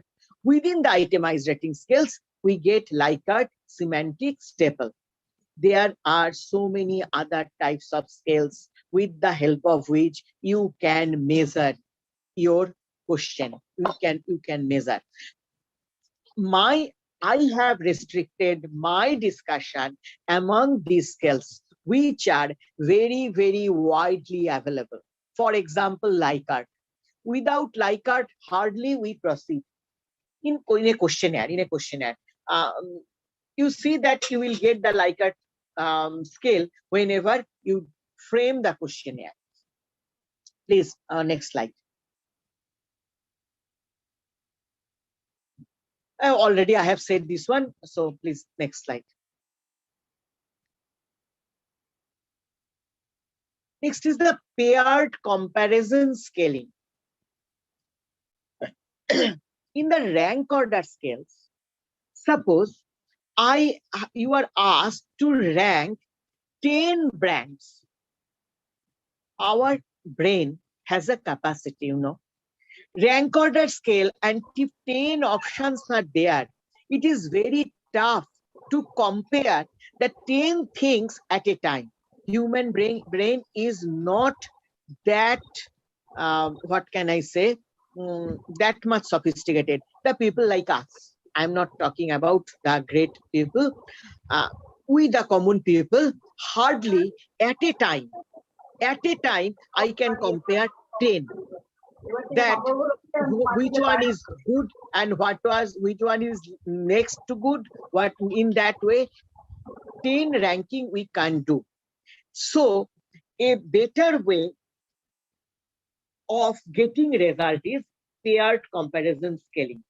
Respondent is present with 2 objects and asked to select one according to some criterion, on the basis of availability, on the basis of price, on the basis of fragrance, on the basis of so many other criteria is there depending on the product.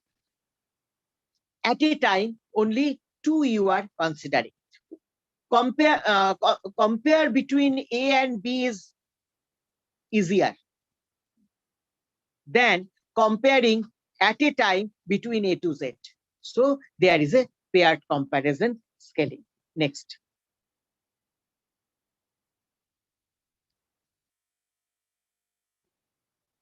Next slide, please. Constant sum scaling.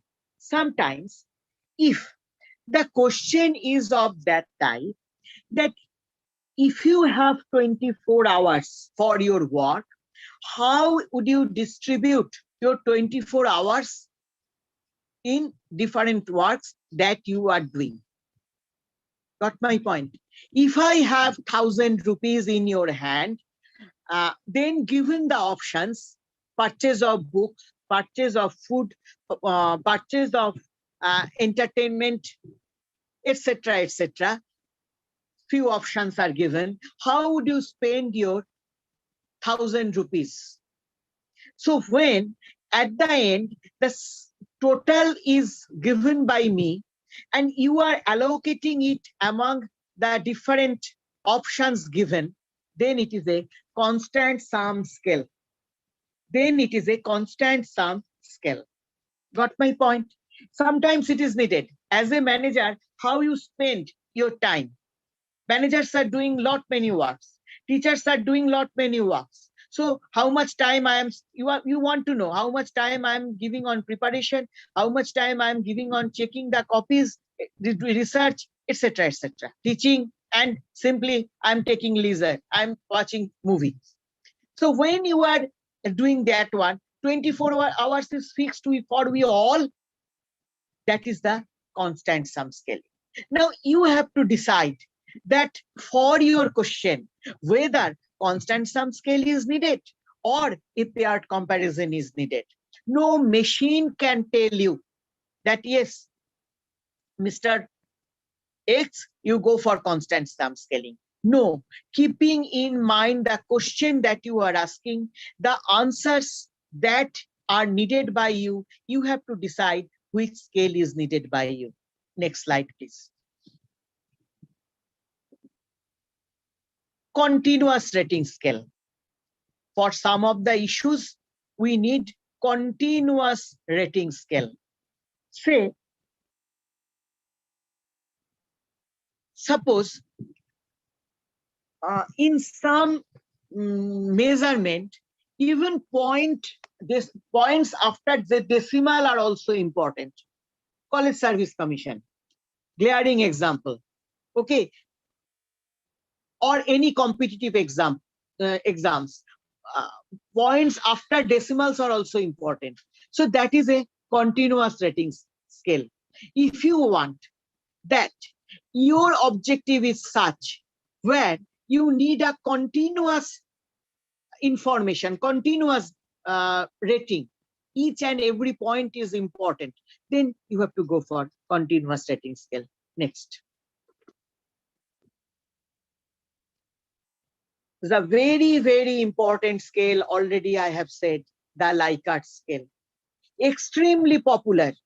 And I feel some of you, those who are working with the questionnaire, those researchers have already used Likert scale, or they will use Likert scale.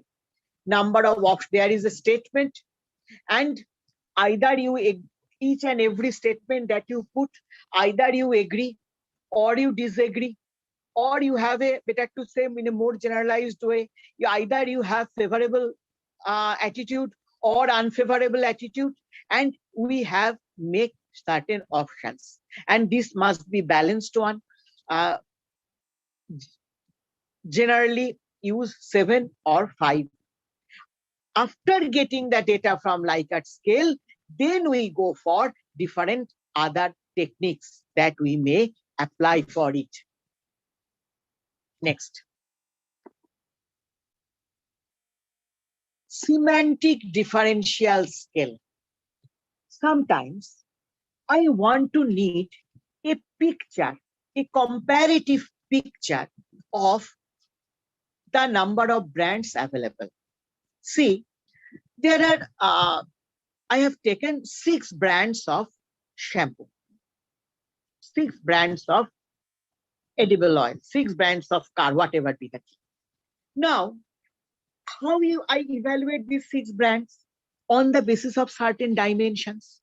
Because it is not possible for me, whenever I'm saying that I like this, then I have to specify why I am liking it. Or these brands are different from each other on the basis of certain features. The features may be price, feature may be style, feature, if it is a car, feature may be fuel efficiency, feature may be the availability of spare parts. So many points are there on the basis of which each of the brands can be evaluated. Traditionally, we put the score in that way. 0 is at the middle. I will show you a scale. And then from 0 in both the direction, we proceed. +1, -1, +2, -2, +3, -3, +7, -7. And on the basis of each of these criteria, I will get a point for each of the brand. Say the Honda City, it on the basis of its price, availability, fuel efficiency, style, there are some points. On the Alto, Wagner, that will also carry some points on the basis of these parameters, 7 or 5 parameters. Now, if we, for every card, if I draw these points, if I join these points, then I will get a picture of the brands very quickly, that where they stand. A mapping can be developed in my mind. A mapping can be developed for further work, that where each of the brands stands with respect to other brands in a one sheet of paper. Next. Staple scale. A modified version of the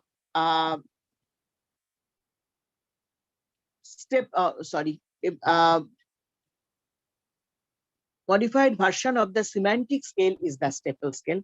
It's wrongly written. Modified version of the semantic differential scale.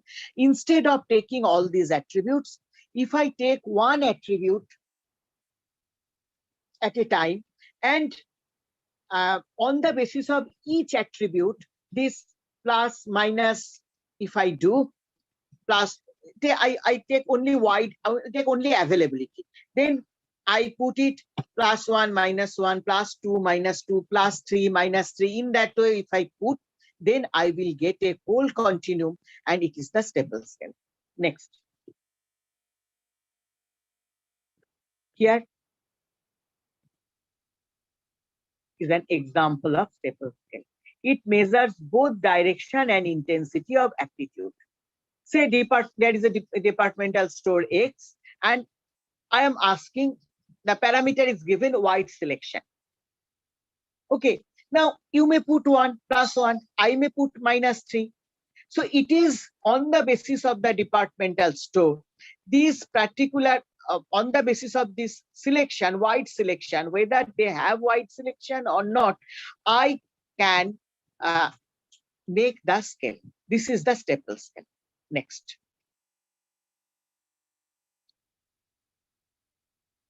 Here, I have made it some elaboration.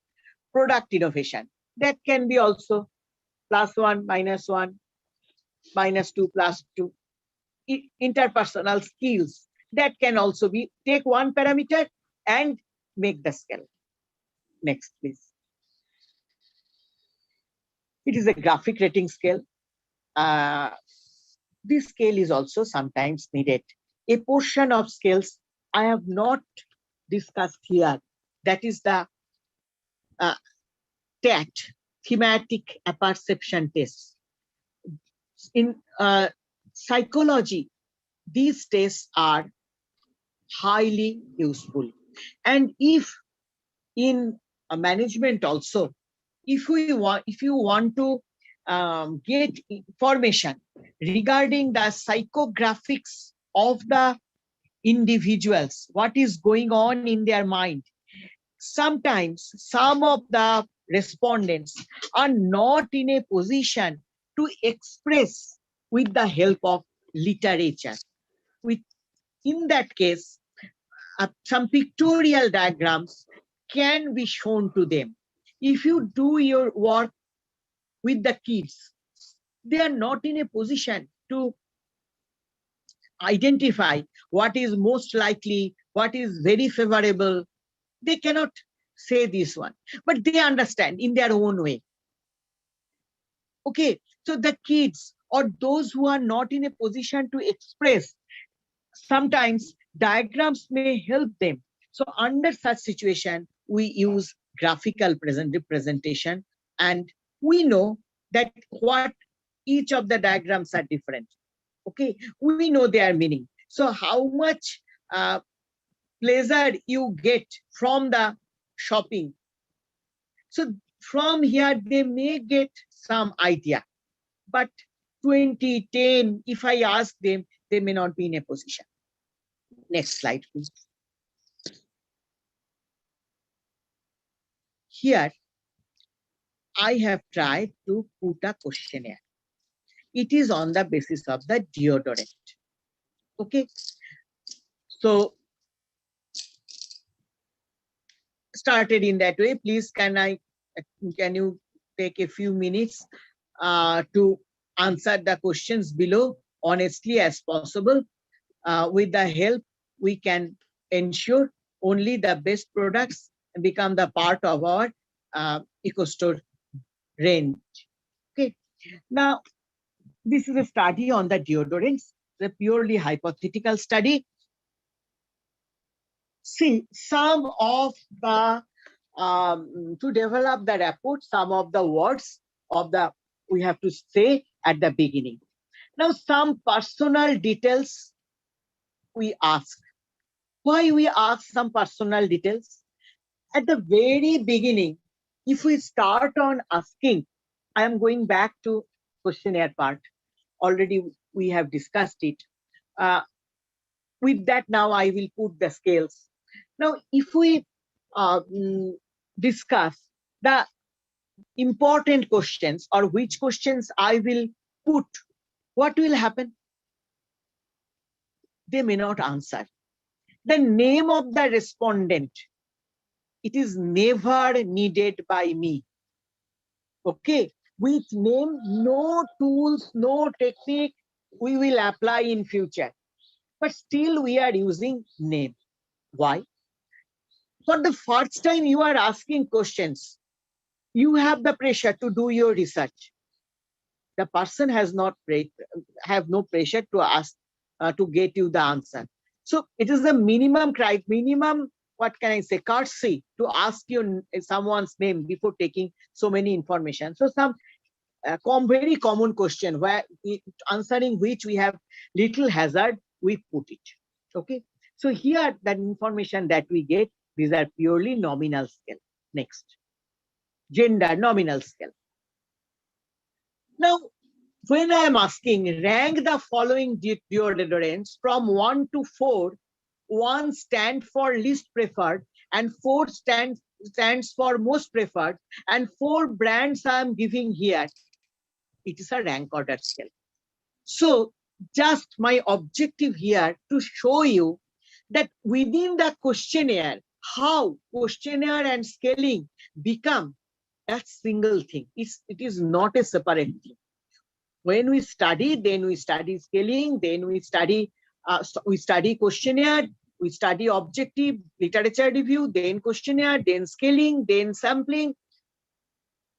There is no watertight compartment. This is a continuous process, and this is a questionnaire, and that questionnaire, within that questionnaire, this is a question which takes the help of rank order scale. Okay, next.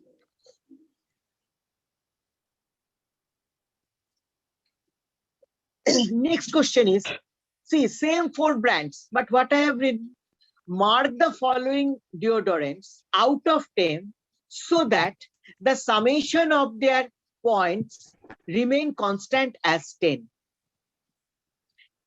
There is a difference between constant sum scale and rank order. They are 1 to 4, you have ranked. But here, out of 10, you have to put different marks to them. 3, 3, 2, 2, you can give. So from there, I can get that, okay, Wildstone and Nokia both are getting the same marks. Okay, so this is the constant sum method. Next. Now with the same brands, I am putting the semantic differential scale. Few minutes back, I've talked about semantic differential scale. Same 4 brands I have taken. Parameters, price, application, long stay, intensity of fragrance, feel, availability, these parameters I have taken. And on the basis of these parameters, scales I have put here: expensive, convenient, reliable, friendly, modern, wide selection. Okay, just opposite of that is here, and the scale can be put. So this is the semantic differential scale. Next.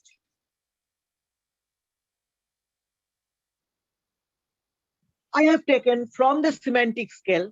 If I make some modification, we can go to staple scale. Value for money. Value for money may be different for different persons. Depending on the different bands, it can be different. So value for money, a single parameter I have taken, and -1 to 5 and +1 to 5.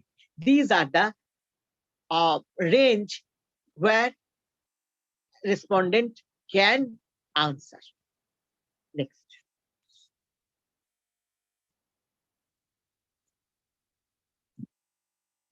Now this is a Likert scale. Likert scale is very, very important. We make certain statements. I have not prepared the statements here. Depending on the, just I have given some idea. Okay, you can make a statement on fragrance. You can make a statement. Here 2 statements are there on fragrance. You can make statements on the feeling. You can 2 statements on performance, 2 statements on packaging. There is no hard and fast rule that you are making 2. This is just an example. Okay, so 5 or 6 statements on a particular issue you can put. You can address fragrance from different dimensions, consumers, get the answers of the respondents in this fashion. Next.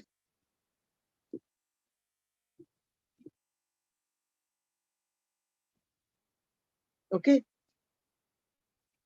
the statements are prepared in that way. I would recommend this brand to others. With this statement, you can strongly agree, neutral, agree, strongly disagree. For each of these things, the statements are prepared. Depending on your research topic, you may prepare 20, 29, 30, 36, whatever is needed, those statements you put, and those statements are not leading. It's a statement. You may agree it, you may disagree it. And this is the beauty of Likert scale. Next, please.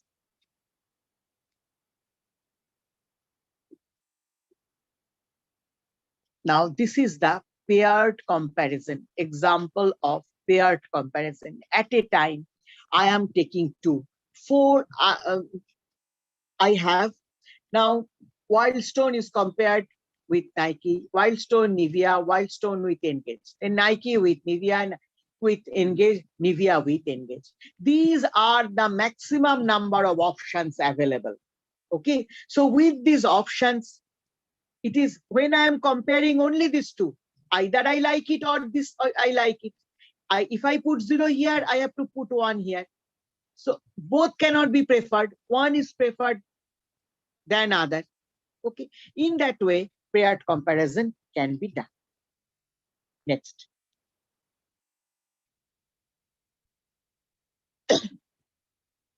Here also some of the questions is given.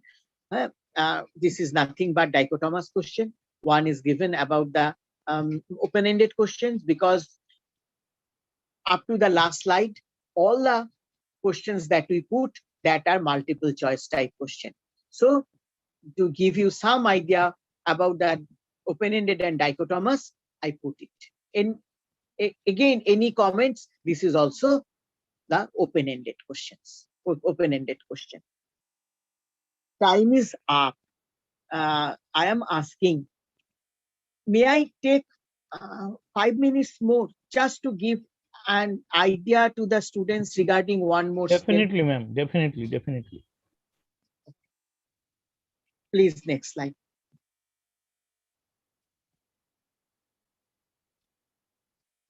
Okay. Next slide, because these portions they can need. I want to give one thing. Dear scholars, I give you some idea regarding Thurston scale. Virtually, number of times we have to do ranking of the options available. So, in my presentation, I have taken the hypothetical example, hypothetical figures, hypothetical data, and I have calculated also the Thurston scale. So I will request you, please have a look on these slides. It may help you. If you stop with the paired comparison, it may not give us proper ranking. Rather, with minimum number of information, with just the paired comparison information among these 4 brands of deodorant, we can rank them, how the consumers are preferring them. So I will request those who will work on the ranking of the brands, they may think Thurston scale, they may apply Thurston scale. It will increase, it will enhance the quality of your work when you are saying this ranked 1, this ranked least, this ranked in between, in that way. 5 brands, 10 brands, or 10 options, not only brands. This is my shortcomings. Please bear with me. Actually, constantly with brand, product, etc., etc. I'm dealing with it. So when I'm giving examples continuously, I am saying brand, product. It should not be. I should get rid of this limitation. But please, you can apply it in your own way. Whatever be the thing you are ranking, you can apply it. Please, next slide.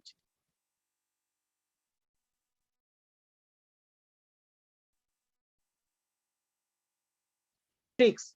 We get this data. Nothing tough to get that data. That 33% is saying that Wildstone is better than Nike, and say 67% is saying the opposite one, which is very natural.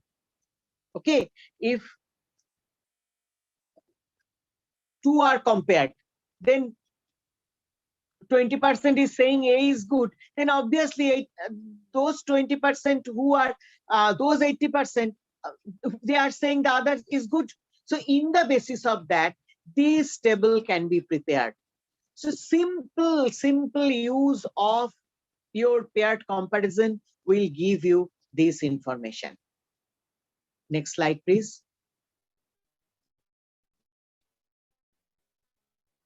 Now, applying the Thurston scale of case 5, simply using the normal distribution table at the data is normally distributed. So simply converting them, simply converting this data with the help of normal distribution table, you can convert each of these data there. If you still have any problem, you can, this is a Thurston scale. If you require, I can give that one to Dr. Dhar, that how to do it. Otherwise, in any standard book, you can get it. No problem of getting how to deal with the Thurston scale. Well-defined techniques are there. Okay, so what we do here to determine if the data set is normal, we use Kolmogorov Smirnov Z test. Okay, so you simply use it, convert the values on the basis of the Z values, normal table. All of us are capable to see the normal table. So just convert the value of 30.33. If it is 0.33, 0.33 and say will give you, it is the lower end before, so it's below 0.5. So that value you put minus the opposite one, 0.67. It will get, it is more than 0.5, so it will get positive value. Only in following the simple logic of normal distribution, you can convert it. And rest is just primary knowledge of mathematics. Simply you add it, divide it, and get the rank. Highest value will get the highest rank. So this is a very good technique, very good tool, very good scale to do the ranking of the brands available. And I will conclude with this. At the beginning, I have said that I am a learner. Really, I am a learner. Because another tool in ranking, so many times you have to do the ranking. This I got not from any book, which generally we follow. From some research papers, I got another technique, and which I feel is a better technique or more intensive technique of ranking. This is top-6 method. Presently, I'm trying to rank some of the things on the basis of the top-6 method. Full form is technique for order preference by similarity to ideal solution. Suppose you have 4 cars, Honda, Tata, Maruti, etc. And In paired comparison, we have compared on the basis of the whole brand. But this Topsys will enable you to rank on the basis of 4, 5, 6, 7, 8 features of the cars. Fuel efficiency, style, look, price, safety, so many features. Virtually, we evaluate the brands on the basis of the features. So you can do the ranking in Topsys method with the help of the features. So these are the new developments in ranking. And with this, I am trying to conclude. There is no end of our knowledge. Few more techniques may be there. What I have learned, I have tried my best to give you some idea on that. Thank you so much, ma'am, for your lucid sharing. But I have one just humble question, ma'am. Based on the features, if the distribution is not normal, then can we use chi-square test? Yes.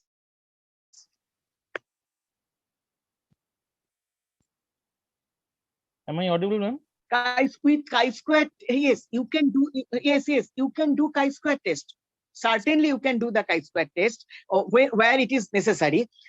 Here, our objective, what I try to say, not what test they will apply. I am trying to say with a very simple data. See, when you ask the respondent that which one you like, they will not bother much to give you that data. With that simple data, applying Thurston scale, we can reach up to the rank part. That is the beauty of the scale. Thank you so much, ma'am. And another question is probably yes. I can. Yes, you touched upon every issue in scaling. I think I can. Yes, every scale was touched upon by you, and even some more new type of scales which are used in research nowadays is touched upon by your deliberation. And one more question is asked by Professor Gautam Mitra about the psychoanalysis. Psychoanalysis with the help of questionnaire. This was his question. Could you throw some light on that? He was asking about the psychoanalysis. I have not much knowledge on how to do psychoanalysis, but sometimes when studies are done on the kids, say a kid which is reluctant to eat anything, he or she is very much fond of eating Maggie. This is a true picture. Okay. Now, who told? Are they in a position? A 2 years old kid is in a position to tell, yes, I need this test. So if you want to read the mind of the kids, their parents also can't tell. They will tell that taking milk and all those things are very good for health, and taking better take those things, take juice, and take boiled chicken. So they may not say that Maggie is a good one, but the kids like it. So how the companies know that kid will like this? I think some analysis of their psychology may help the researchers in this field, that which one test-wise they will like. Further, if we want some questions on probing type, if I want to go beyond the layers of the human brain, then human mind, then probably this type of techniques are there. Say, it can be done that 2 pictures are given to someone, and you are requested that what you are feeling about, what is your first impression when you observe it. Now, what is going on in my mind, I may tell that what is the picture is showing. If I am my mind will say that this person is going to office, or this person is coming back to office, or I may say this person is going to attend some party. So these, when one saying this type of things, what is in his mind, that will come up. Or better, or some psychological tests are of that type. Sometimes I applied it also, that I will tell you one word and you will tell me which is first coming to your mind. Say, simple word, if I say blue, you may say sky, another may say sea, one may say river, another may say dress material. So your answers are different. Why? Why we are not all saying that blue means sky? Because our psychological patterns are different. See, I am not a student of psychology. I thought, when I have studied the thematic apperception test, I thought that these can be the ways by which the what is going on in our mind. Or say two pictures are given and the two balloons are empty, and you are asked to put your own words there. If it is tested among 5, I feel, if honestly they put, and if they have no interaction among them, 5 different answers we will get. Once there is a competition by Anando Bajar in Robibashariyo Sunday, that one story, after 5 or 6 episodes, it is written that you complete it. It is given to the readers that you please complete what can be at the end, and they get thousands of ending. Why not simple end after 5 or 6 episodes? When 5 or 6 episodes are same, why thousands ending? Though it is, I liked it very much. I thought that really psychological aspects matter. So thousands ending we got. Professor Mitro, my knowledge is not very wide in this area, but this can be explored. No, Professor Mitro has written at the end very well presentation. Very sorry, ma'am, I am taking your name. He has taken your name. Very well presentation, Isita. I shall remember it. Certainly, senior to me, he can say me, Ishita.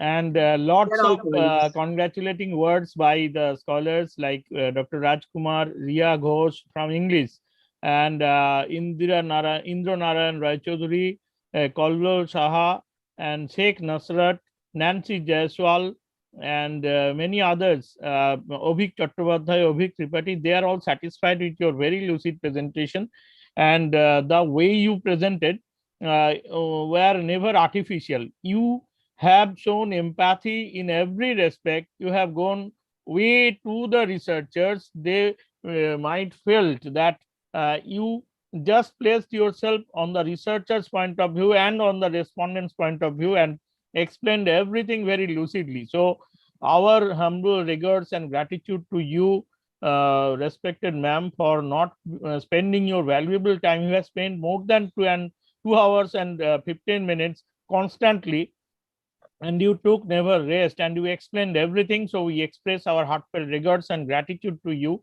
on behalf of the department and also on behalf of the university. And I also extend my heartfelt regards and gratitude to our Honorable Vice Chancellor, Professor Mohua Das, for giving us this opportunity of extending this enriching invited lecture sessions as a part of PhD coursework, which had never been done before. And with your kind support as Honorable external member of Board of Research Studies, this has been made possible. So for this also we extend our heartfelt regards and gratitude to you and Professor Debashish Sur and others. And I also extend my heartfelt regards and gratitude to my learned colleagues, Dr. Kiranjit Seth, Dr. Anirban Sarkar, Dr. Ranjan Kumar Gupta, and Dr. Ashok Mondol for cooperating in every way. And now if the participants, including the others from any parts of the country or the globe can have any observation in person, maybe 2-3. We will not be getting time for getting more. Only 2-3 observations you can unmute and ask, unmute and say. And after that, feedback and certification link is also there in the chat box, and most of you have filled it.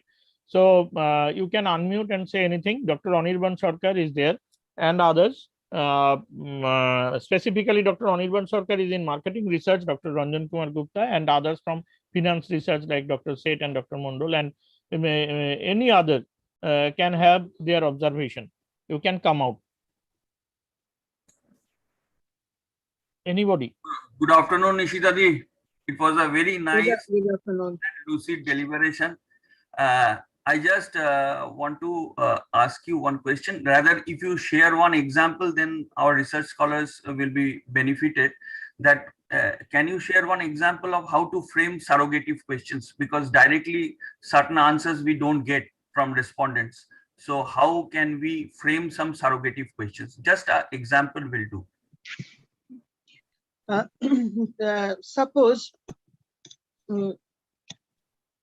I want to see that who are the elite class.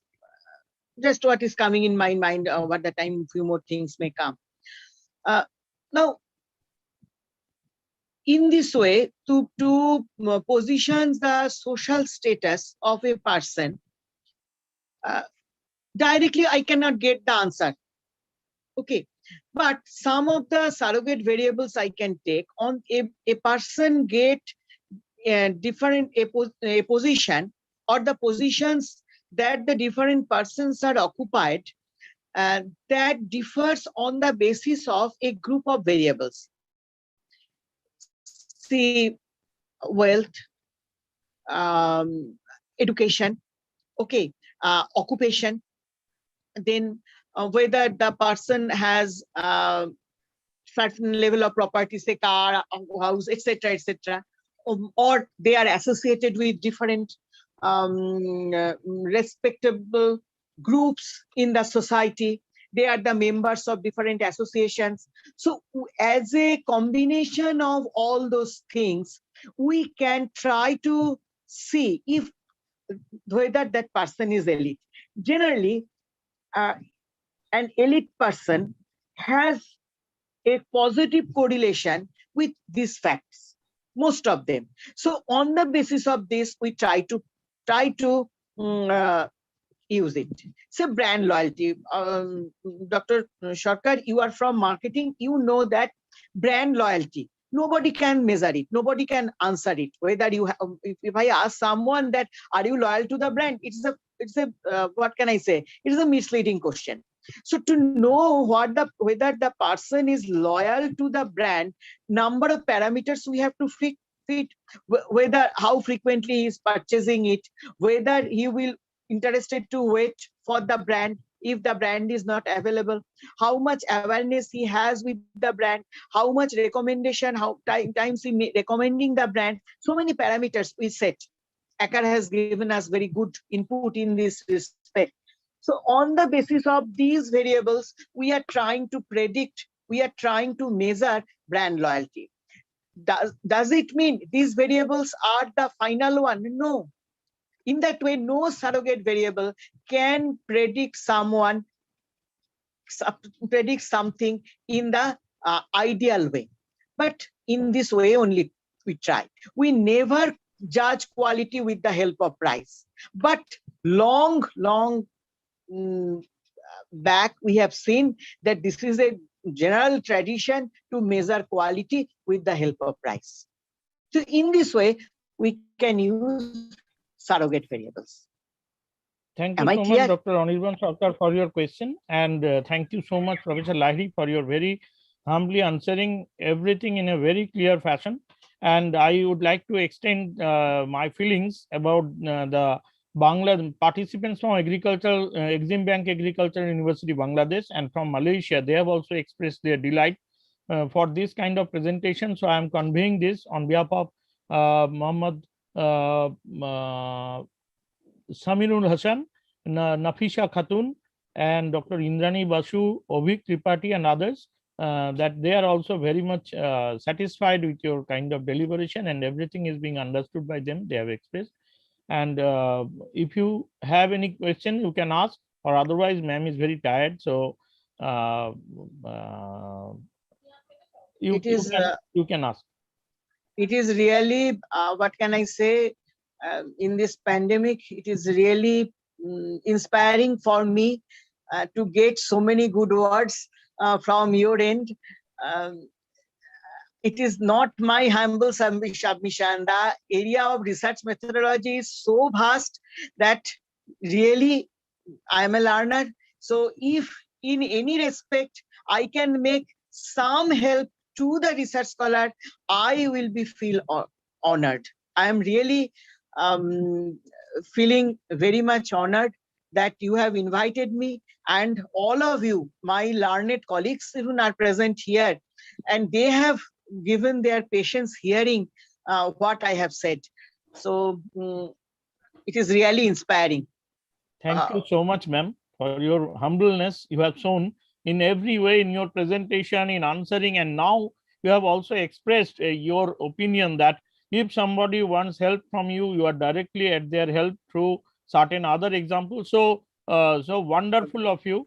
We again extend our heartfelt regards and gratitude to you for not spending your very much valuable time, but also enlightening us with your very valuable presentation, and the material is also so much valuable. I have already shared it in the Google Classroom, and some of the ex-students of our commerce department also asked for them. I will share them definitely. And dear participants, you please fill up the feedback certification link so that you can get the certificate instantly in your mail.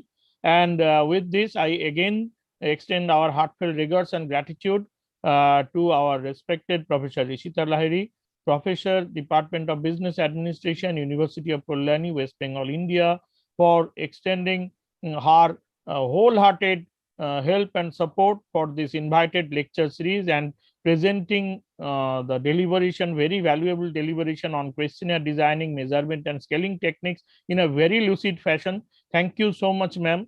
And I also congratulate my colleagues for their wholehearted support. I extend my heartfelt regards and gratitude to our Honorable Vice Chancellor, WBSU.